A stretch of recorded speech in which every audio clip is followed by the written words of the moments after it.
On se retrouve pour le nouveau défi qui est sorti aujourd'hui. On va faire un peu de burp, je crois. On reste sur de l'exploitation web. Donc, MaxiSadmin a réussi à réinitialiser l'accès de tout le monde sauf du Père Noël. Le Père Noël s'attendait à un itinéraire de voyage urgent pour son itinéraire à Noël.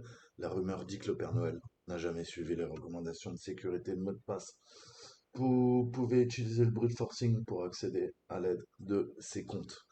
Donc, dans la tâche d'aujourd'hui, on va essayer de comprendre l'authentification et où elle est utilisée, comprendre ce qu'est le fuzzing, comprendre ce que Burp Suite et comment on peut l'utiliser pour forcer un formulaire de connexion et appliquer ses connaissances pour récupérer l'itinéraire du voyage du Père Noël. Alors, on va parler un peu authentification. Donc l'authentification, c'est quoi? C'est le processus naturellement de vérification de l'identité d'un utilisateur en établissant qu'il est bien celui qu'il dit être. L'authentification peut être prouvée à l'aide de divers moyens d'authentification. On a si on a un ensemble connu d'informations d'identification pour le serveur et l'utilisateur, tel qu'un nom d'utilisateur et un mot de passe, c'est le plus courant. On peut avoir des authentifications par token, on dit jeton. Il s'agit de morceaux uniques de texte chiffrés, et ils peuvent être également, j'ajouterai, le token peut être compris dans votre cookie et de la biométrique, empreinte digitale, données rétiniennes, scanner de la porte dérobée, bref, tout ce qui permet de savoir que c'est bien votre petite personne. Plus sérieusement, l'authentification est souvent utilisée de manière interchangeable avec l'autorisation, mais en fait, elle est bien différente. L'autorisation est un terme désignant des règles définissant ce qu'un utilisateur, à ce quoi, pardon, un utilisateur authentifié peut et ne pas accéder. Par exemple, une norme, l'utilisateur authentifié ne serait autorisé à accéder qu'à certains aspects d'un site web. Un administrateur, un utilisateur normal, il voulait dire, pardon. Un utilisateur, quant à lui, naturellement, aura accès à l'ensemble avec son niveau d'autorisation. Ok? Donc l'autorisation, c'est ça, Après, l'authentification est utilisée lorsqu'elle est nécessaire de savoir qui accède à des données ou à des informations pour créer une responsabilité. hein. C'est le principe, encore une fois, je vous redirige vers les vidéos que j'avais mises.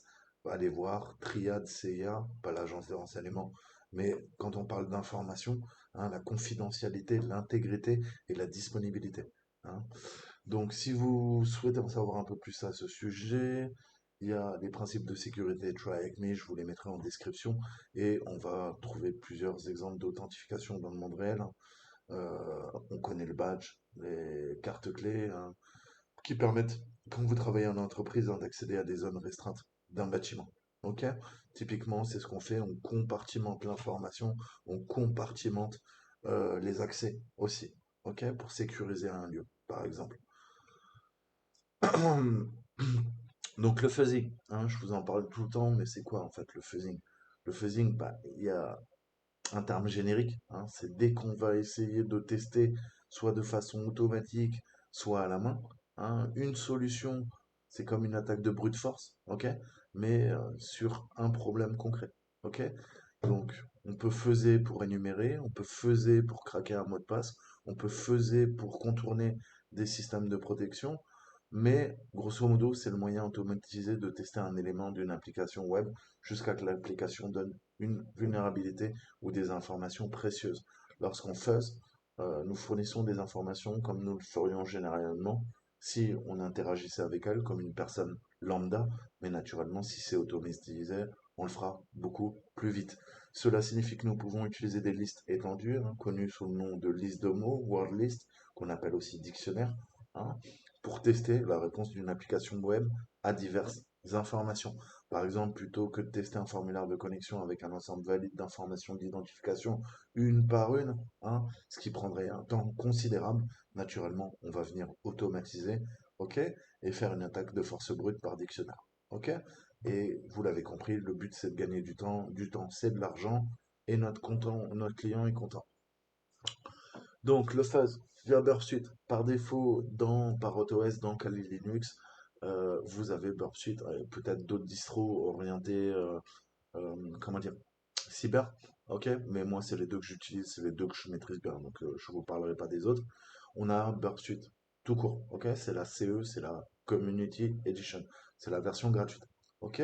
Après, sur GitHub, vous avez moyen de trouver des cracks, ok? Je vous encourage pas à le faire, mais sachez qu'il y en a qui fonctionnent et pour la dernière version. Parce qu'il faut savoir que ça coûte quand même entre 300, 400, 500 euros par an. Donc c'est extrêmement cher, mais par contre la version pro c'est vraiment la crème de la crème, j'ai envie de dire. Ok? Vous pourrez faire allez, 70% de ce que vous faites avec la version gratuite, mais il faudra installer des modules pour contourner justement les limitations. Pour faire des CTF, ça ira très bien, pour faire des engagements, ça va être un peu compliqué. Mais il y a moyen d'installer des modules qui contournent les restrictions aussi, hein, si, comme ça nous évite de la craquer. Et comment vous dire? Et voilà, après les 10-15% que vous ne pourrez pas faire avec la version pro, il faut vraiment en avoir une utilisation pro, c'est le cas de le dire. Pour les CTF, on s'en fout. Voilà, vous allez attendre un petit peu plus longtemps, quelques minutes à peine. Par contre, quand on attaque avec des gros gros dictionnaires, là, vous allez gagner des heures avec la version pro, voire des jours. On en va sur le mode proxy, on va intercepter les communications. Le principe, c'est que Burp s'intercale entre quoi? Entre notre navigateur et le backend. Ok? Donc entre le front-end, votre navigateur, il y a Burp ensuite, ça fait l'homme du milieu, attaque de l'homme du milieu dans le navigateur. Ok? C'est une composante spéciale. Et après, on a quoi? On a le backend, c'est-à-dire le serveur web avec sa base de données, avec son application web. Donc lui, il va intercepter ce que le navigateur envoie au serveur et ce que le serveur vous envoie. Ok? Donc c'est comme ça que ça marche. Donc le premier truc à faire, je vous ai dit, on n'utilise jamais, par exemple mon Firefox, il a plein de modules, hein, pour empêcher le fingerprinting sur ma petite personne. Donc hop, on prend généralement Chromium, ok? Puisque Chromium c'est la version open source de Chrome. Enfin Chrome s'est servi de Chromium pour installer des portes dérobées made in Google. Donc Chromium est pas mal pour ça. Installer Proxy Proxy. Vous allez aller dans les extensions, hein, pour le Google Chrome Store, je sais pas comment on l'appelle, ok? Vous cherchez Foxy Proxy, vous l'installez. Ça, je pense que vous n'avez pas besoin de moi. Vous pouvez le faire comme des grands. Je pense que tout le monde sait les, des extensions. Alors, on se retrouve là-dessus. On va se faire Next Start. Par défaut, vous allez voir, vous allez tout de suite dans Proxy. C'est le réflexe à avoir. Vérifier que l'interception est bien sur Anne. Ok? Alors, vous, si vous n'avez pas envie de vous emmerder avec Chromium, installer tout ça, vous avez l'Open Browser. Vous pouvez l'ouvrir directement, ok? Et ça va ouvrir en fait une version modifiée de Firefox ou de Chrome avec déjà les certificats. Sinon, vous ne pourrez pas intercepter les communications sur du HTTPS port 443. Vous pourrez le faire que sur du HTTP. C'est pas très grave vu que les CTF se passent tout le temps sur du HTTP, pas du HTTPS. Ok? Typiquement, quand on fait du HTTPS, c'est que on a les droits, un client nous l'a demandé, c'est son infrastructure, et vous faites du pen testing. Donc vous avez le droit d'attaquer la machine. Euh, tac, tac, tac, tac, tac, tac. Ok. Donc, le principe, une fois qu'on a installé Foxy Proxy, on va aller dans Options. Vous allez faire Add New Proxy. Ok, moi vous voyez qu'il est là. Ensuite, on va quoi? Dans général, vous choisissez une couleur un peu flashy, hein, que je vous conseille. Parfait. Ensuite, vous allez aller dans Proxy Detect, hein. Là, ce que vous allez faire, c'est que vous allez mettre 127.0.0.1 par 80-80. Ok? Vous mettez en SOC 5 et vous faites save. Ok, parfait. Maintenant que ça c'est fait, qu'est-ce qui se passe? Donc on va prendre notre adresse. Elle est là. Concrètement, qu'est-ce que c'est? On va aller voir vite fait. C'est un site web, on a une mire de connexion et ça nous dit, ouais, hop, un itinéraire du Père Noël. Donc on va venir forcer ça, hein, vous l'avez compris, petite attaque par brute force. Gestatic forward, forward, forward, on va aller là-dessus. Donc on va lancer notre attaque. Intercept les communications, position, username, ça je vais vous l'expliquer en live. Et on va prendre quoi? My word list.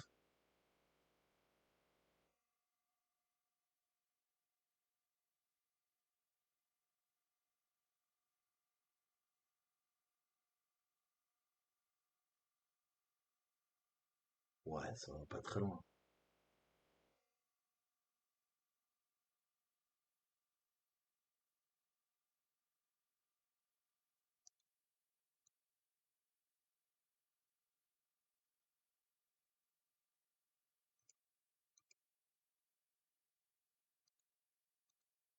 Ok, bon, allez, hop, copier. Alors, comment ça se passe concrètement? J'ai mon Chromium, je lui demande de charger, on voit que ça intercepte. Alors là, faut pas aller trop vite. Forward, vous envoyez, vous reroutez la communication. Drop, vous abandonnez. Ok?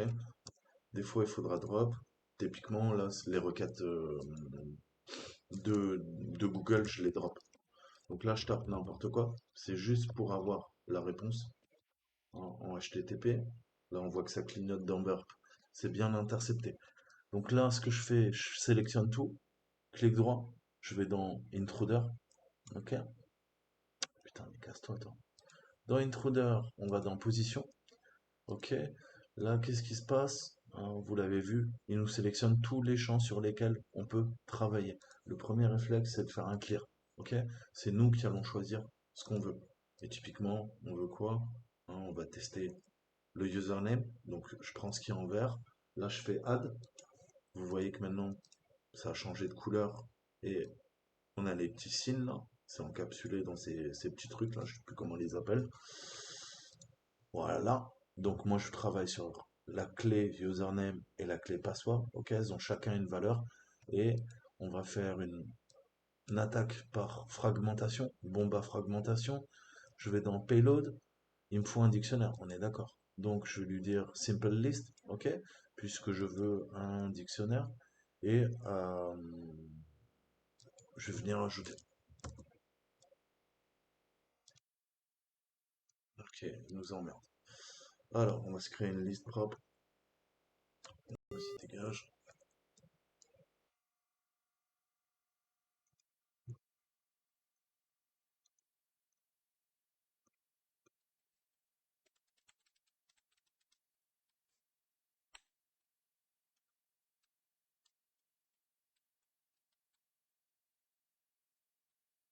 Donc on va se copier ça. Ok. Et le principe, c'est quoi? C'est que, eh ben, il va tester tous ces mots, à la fois en tant que nom d'utilisateur et à la fois en tant que mot de passe. Ok? Ça va utiliser le même dictionnaire, mais à deux endroits différents. D'habitude, on cherche admin et on fournit le dictionnaire que pour les mots de passe. Là, cette fois-ci, on va le fournir à la fois pour les utilisateurs et les mots de passe. Ok? Ça me les charge proprement, parfait. Et je vois que je lui ai bien dit que de travailler à la fois sur la variable username et password. Ok? Là, on peut peut-être se lancer une attaque. Alors, le payload 2, il n'a pas été défini. Ah oui, c'est cluster bomb, puisqu'on attaque deux champs en fait. C'est pour ça qu'on fait d'habitude, quand on attaque que les mots de passe, qu'est-ce qu'on fait? On fait l'attaque du sniper. Là, on fait cluster bomb parce qu'on attaque à la fois username et à la fois password. D'habitude, c'est que password. Donc là, je change. Hein. Je lui ai dit quoi? Dans le payload 1, c'est-à-dire quoi? C'est quoi mon payload 1? C'est celui-ci, c'est username. Ok? Tu choisis la liste et maintenant je vais lui dire pour password. Vous l'avez compris. Je passe sur 2, on recharge le même dictionnaire et là on est bon. J'adore. Ça doit être super pratique à lire. Voilà, donc avec leur pro, ça boum, ça tartine. Et nous, ce qui nous intéresse concrètement, c'est quoi? C'est tout simplement une différence en quoi? Vous voyez que tout est en 200. Il nous dit OK, OK, OK, OK. Donc là, le serveur, il est en train de nous faire la nique, puisqu'un code 200 en HTTP, ça veut dire quoi? Ça veut dire OK. Ça voudrait dire que tous les mots de passe, avec tous les différents utilisateurs, ils sont bons et on a 225 possibilités. Vous avez bien compris que ce n'est pas possible. Donc ce qu'on fait, c'est qu'on vérifie la longueur. en octets, ok? La réponse est tout le temps la bonne et toujours différentes des autres. Vous voyez qu'elles font toutes 2573 octets, bytes, ok? Par contre, la bonne, elle en fait 2048. Et je vois qu'il y a une redirection en 302. Donc je sais que c'est ça. Je sais que c'est ça. Et bah non, là, j'aurais pas accès à mon navigateur. Mais password cookie Santa. On va tester. Hop.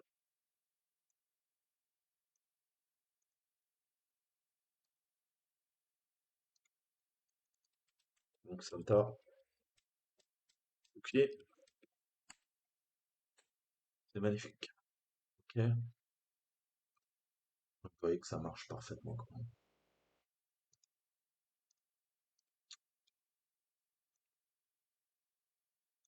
Donc, on a le calendrier, ouais, qu'est-ce qu'ils veulent qu'on fasse de plus?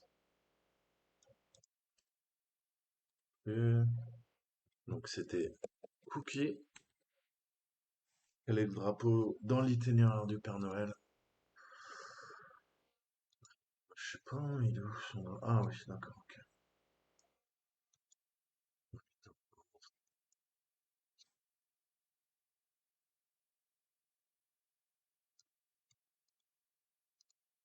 Ouais, ok. Voilà, petite initiation, vous avez toutes mes vidéos sur Burpsuite, hein, comme je vous ai dit, vous allez sur ma chaîne, la base, l'accueil, ok? Vous avez la petite loupe, tapez Burpsuite, et moi, ce que je vais faire, c'est que je vais vous mettre, je vais voir si je l'ai fait d'ailleurs, je vais vous mettre, qu'est-ce qu'il disait avant? Il n'y avait pas des ressources là? Vous avez dit que je vous les mettrais?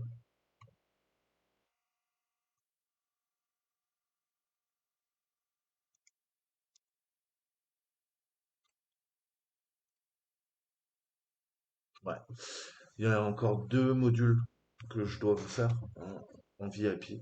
Mais vous, c'est gratuit. Vous pouvez faire The Basics, The Repeater. Ok? Moi, je vous ai fait Intruder. Ça, c'est 50% des attaques, on va dire. Ok?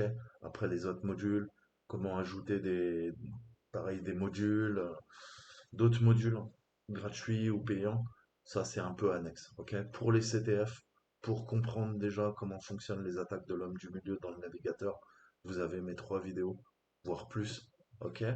Je rappelle qu'il y a une playlist attaque d'applications web. Ok? Allez voir là-dedans. Et sinon, tapez le mot-clé Burp Suite dans la petite loupe YouTube. Vous allez voir, j'ai mis les mots-clés. Donc, il y aura tout. Ok? Et je vous les ai faites il y a quelques mois, tout ça. Donc, voilà. Plus de détails, allez sur ma chaîne. Enfin, vous y êtes déjà, mais vous avez compris. Faites des recherches avec la petite loupe. Ok? Sinon, vous venez me voir sur le Discord et vous me posez des questions. Voilà, je vous dis à bientôt. Bonne soirée à vous. Ciao, ciao.